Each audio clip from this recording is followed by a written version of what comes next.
ਅਗਲੀ ਜਿਹੜੀ ਹਰਜੋਤ ਸਿੰਘ ਜੀ ਖਬਰ ਉਸ ਉੱਤੇ ਵੱਧਦੇ ਜਾਈਏ। I-10 ਜਿਹੜਾ ਫ੍ਰੀਵੇ ਰੀਸੈਂਟਲੀ ਆਰਸਨ ਜਿਸ ਦਾ ਕਾਰਨ ਮੰਨਿਆ ਜਾ ਰਿਹਾ ਸੀਗਾ ਵੀ ਥੱਲੇ ਅੱਗ ਲੱਗ ਗਈ ਸੀਗੀ LA ਸਾਈਡ ਦੇ ਵਿੱਚ ਤੇ ਫ੍ਰੀਵੇ ਬੰਦ ਹੋ ਗਿਆ ਸੀ। ਉਹ ਇਵੈਂਚੁਅਲੀ ਕੱਲ ਤੋਂ ਉਹਨਾਂ ਨੇ ਚਾਲੂ ਕਰ ਦਿੱਤਾ ਆ।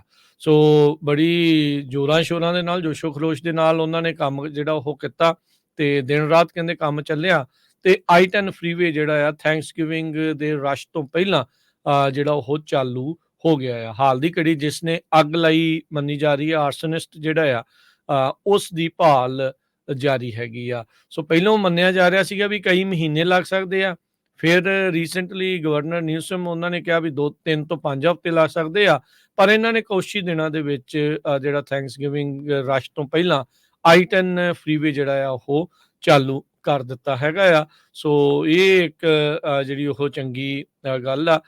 ਇਨਫੈਕਟ ਵਾਈਸ ਪ੍ਰੈਜ਼ੀਡੈਂਟ ਕਮਲਾ ਹੈਰਿਸ ਵੀ ਕਹਿੰਦੇ ਉੱਥੇ ਮੌਜੂਦ ਜਿਹੜੇ ਉਹ ਸੀਗੇ ਪ੍ਰੈਸ ਕਾਨਫਰੰਸ ਦੇ ਵਿੱਚ ਵੀ ਫ੍ਰੀਵੇ ਜਿਹੜਾ ਆ ਉਹ ਓਪਨ ਹੋਣ ਜਾ ਰਿਹਾ ਹੈ। ਗਵਰਨਰ ਨਿਊਸਮ LA ਦੇ ਜਿਹੜੇ ਮੇਅਰ ਤੇ ਹੋਰ ਜਿਹੜੇ ਲੋਕਲ ਅਧਿਕਾਰੀ ਆ ਜਿਹੜੇ ਵਾਈਸ ਪ੍ਰੈਜ਼ੀਡੈਂਟ ਕਮਲਾ ਹੈਰਿਸ ਦੇ ਨਾਲ ਉੱਥੇ ਜਿਹੜੇ ਆ ਉਹ ਮੌਜੂਦ ਸੀਗੇ। ਸੋ I-10 ਦਾ ਜਿਹੜਾ ਫ੍ਰੀਵੇ ਆ ਡਾਊਨਟਾਊਨ ਲਾਸ ਐਂਜਲਸ ਦੇ ਵਿੱਚ ਅੱਗ ਦੇ ਕਰਕੇ ਉਹ ਨੁਕਸਾਨਿਆ ਜਿਹੜਾ ਹੋ ਗਿਆ ਸੀਗਾ।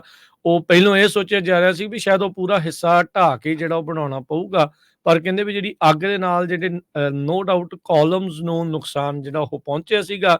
ਪਰ ਉਹ ਜਿਹੜਾ ਨੁਕਸਾਨ ਆ ਉੱਤੇ ਜਿਹੜੀ ਸੜਕ ਆ ਉਸ ਤੱਕ ਨਹੀਂ ਸੀ ਪਹੁੰਚਿਆ ਤੇ ਦਿਨ ਰਾਤ ਜਿਹੜਾ ਉਹ ਕੰਮ ਚੱਲਿਆ। ਉੱਥੇ ਜਿਹੜੇ ਗਵਰਨਰ ਨਿਊਜ਼ਮ ਆ ਉਹਨਾਂ ਨੇ ਕਿਹਾ ਵੀ ਇਹ ਯੂਨੀਅਨ ਦਾ ਜੌਬ ਸੀਗੀ। ਉਹਨਾਂ ਨੇ ਦਿਨ ਰਾਤ ਮਿਹਨਤ ਕਰਕੇ ਕੁਛ ਹੀ ਦਿਨਾਂ ਦੇ ਵਿੱਚ ਜਿਹੜਾ ਕੰਮ ਆ ਉਹ ਚਾਲੂ ਕਰ ਦਿੱਤਾ। ਕਹਿੰਦੇ ਵੀ ਸਾਡਾ ਮਕਸਦ ਸਪੀਡ ਹੀ ਨਹੀਂ ਸੀਗਾ ਕੱਲਾ, ਮੇਨ ਸੀਗਾ ਸੇਫਟੀ ਤੇ ਵੀ ਸਟੇਬਿਲਿਟੀ ਵੀ ਇਹ ਵਧੀਆ ਢੰਗ ਦੇ ਨਾਲ ਜਿਹੜਾ ਉਹ ਚੱਲਦਾ ਰਵੇ।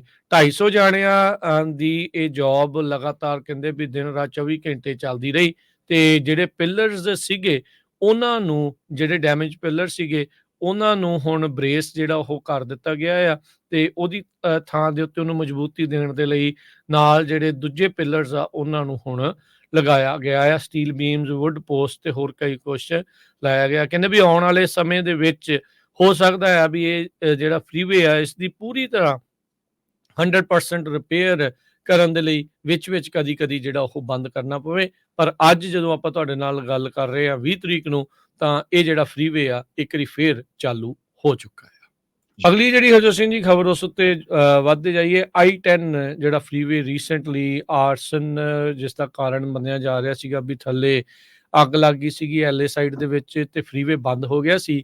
ਉਹ ਇਵੈਂਚੁਅਲੀ ਕੱਲ ਤੋਂ ਉਹਨਾਂ ਨੇ ਚਾਲੂ ਕਰ ਦਿੱਤਾ ਆ। ਸੋ ਬੜੀ ਜ਼ੋਰਾਂ ਸ਼ੋਰਾਂ ਦੇ ਨਾਲ ਜੋਸ਼ੋ ਖਰੋਸ਼ ਦੇ ਨਾਲ ਉਹਨਾਂ ਨੇ ਕੰਮ ਜਿਹੜਾ ਉਹ ਕੀਤਾ ਤੇ ਦਿਨ ਰਾਤ ਕਹਿੰਦੇ ਕੰਮ ਚੱਲਿਆ ਤੇ I-10 ਫ੍ਰੀਵੇ ਜਿਹੜਾ ਆ ਥੈਂਕਸਗਿਵਿੰਗ ਦੇ ਰਸ਼ ਤੋਂ ਪਹਿਲਾਂ ਜਿਹੜਾ ਉਹ ਚਾਲੂ ਹੋ ਗਿਆ ਆ। ਹਾਲ ਦੀ ਘੜੀ ਜਿਸ ਨੇ ਅੱਗ ਲਾਈ ਮੰਨੀ ਜਾ ਰਹੀ ਹੈ ਆਰਸਨਿਸਟ ਜਿਹੜਾ ਆ ਉਸ ਦੀ ਭਾਲ ਜਾਰੀ ਹੈਗੀ ਆ। ਸੋ ਪਹਿਲੋਂ ਮੰਨਿਆ ਜਾ ਰਿਹਾ ਸੀਗਾ ਵੀ ਕਈ ਮਹੀਨੇ ਲੱਗ ਸਕਦੇ ਆ। ਫਿਰ ਰੀਸੈਂਟਲੀ ਗਵਰਨਰ ਨਿਊਸਮ ਉਹਨਾਂ ਨੇ ਕਿਹਾ ਵੀ 2-3 ਤੋਂ 5 ਹਫ਼ਤੇ ਲੱਗ ਸਕਦੇ ਆ। ਪਰ ਇਹਨਾਂ ਨੇ ਕੁਛ ਹੀ ਦਿਨਾਂ ਦੇ ਵਿੱਚ ਜਿਹੜਾ ਥੈਂਕਸਗਿਵਿੰਗ ਰਸ਼ ਤੋਂ ਪਹਿਲਾਂ I-10 ਫ੍ਰੀਵੇ ਜਿਹੜਾ ਆ ਉਹ ਚਾਲੂ ਕਰ ਦਿੱਤਾ ਹੈਗਾ ਆ। ਸੋ ਇਹ ਇੱਕ ਜਿਹੜੀ ਉਹ ਚੰਗੀ ਗੱਲ ਆ। ਇਨਫੈਕਟ ਵਾਈਸ ਪ੍ਰੈਜ਼ੀਡੈਂਟ ਕਮਲਾ ਹੈਰਿਸ ਵੀ ਕਹਿੰਦੇ ਉੱਥੇ ਮੌਜੂਦ ਜਿਹੜੇ ਉਹ ਸੀਗੇ ਪ੍ਰੈਸ ਕਾਨਫਰੰਸ ਦੇ ਵਿੱਚ ਵੀ ਫ੍ਰੀਵੇ ਜਿਹੜਾ ਆ ਉਹ ਓਪਨ ਹੋਣ ਜਾ ਰਿਹਾ ਹੈ। ਗਵਰਨਰ ਨਿਊਸਮ LA ਦੇ ਜਿਹੜੇ ਮੇਅਰ ਤੇ ਹੋਰ ਜਿਹੜੇ ਲੋਕਲ ਅਧਿਕਾਰੀ ਆ ਜਿਹੜੇ ਵਾਈਸ ਪ੍ਰੈਜ਼ੀਡੈਂਟ ਕਮਲਾ ਹੈਰਿਸ ਦੇ ਨਾਲ ਉੱਥੇ ਜਿਹੜੇ ਆ ਉਹ ਮੌਜੂਦ ਸੀਗੇ। ਸੋ I-10 ਦਾ ਜਿਹੜਾ ਫ੍ਰੀਵੇ ਆ ਡਾਊਨਟਾਊਨ ਲਾਸ ਐਂਜਲਸ ਦੇ ਵਿੱਚ ਅੱਗ ਦੇ ਕਰਕੇ ਉਹ ਨੁਕਸਾਨਿਆ ਜਿਹੜਾ ਹੋ ਗਿਆ ਸੀਗਾ। ਉਹ ਪਹਿਲੋਂ ਇਹ ਸੋਚਿਆ ਜਾ ਰਿਹਾ ਸੀ ਵੀ ਸ਼ਾਇਦ ਉਹ ਪੂਰਾ ਹਿੱਸਾ ਢਾਹ ਕੇ ਜਿਹੜਾ ਉਹ ਬਣਾਉਣਾ ਪਊਗਾ। ਪਰ ਕਹਿੰਦੇ ਵੀ ਜਿਹੜੀ ਅੱਗ ਦੇ ਨਾਲ ਜਿਹੜੇ ਨੋ ਡਾਊਟ ਕਾਲਮਸ ਨੂੰ ਨੁਕਸਾਨ ਜਿਹੜਾ ਉਹ ਪਹੁੰਚਿਆ ਸੀਗਾ। ਪਰ ਉਹ ਜਿਹੜਾ ਨੁਕਸਾਨ ਆ ਉੱਤੇ ਜਿਹੜੀ ਸੜਕ ਆ ਉਸ ਤੱਕ ਨਹੀਂ ਸੀ ਪਹੁੰਚਿਆ ਤੇ ਦਿਨ ਰਾਤ ਜਿਹੜਾ ਉਹ ਕੰਮ ਚੱਲਿਆ।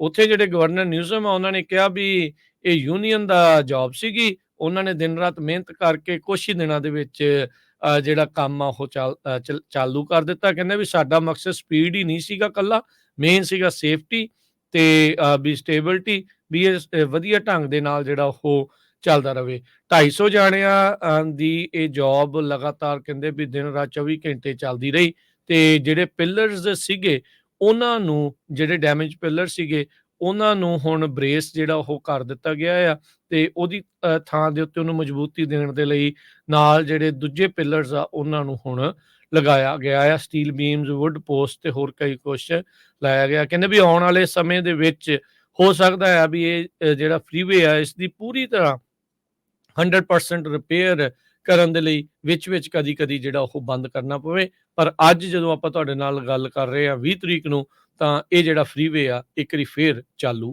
ਹੋ ਚੁੱਕਾ ਹੈ।